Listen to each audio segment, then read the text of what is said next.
This is how you crochet the Jasmine stitch or the daisy puff stitch part 2. Now I'm going to be working 3 petals or puffs at a time, so make sure you watch part 1 to understand the background of the puff used here.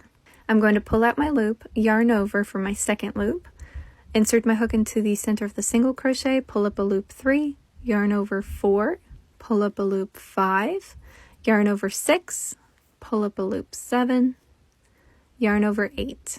So I'm not going to finish here. I'm going to move on to my second gap. I'm going to insert my hook and pull up a loop 1, yarn over 2, pull up a loop 3, yarn over 4, pull up a loop 5, yarn over 6, and then pull up a loop 7, and yarn over 8. Now before I move on to my third gap, I'm just going to count my loops real quick and make sure they're all the same size. I'm looking for 2 sets of 8 loops.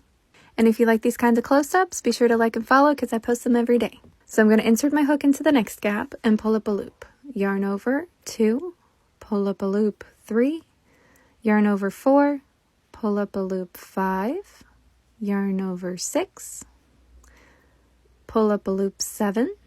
Now here comes the fun part. I'm going to put my middle finger right here between the yarn and the loops, wrap my yarn around it by yarning over and pulling the yarn through all 7 loops on my hook. Then I'm going to insert my hook into the loop I created with my middle finger, push them onto my hook, and then I'm going to give it a gentle tug so that I can have the center of my flower.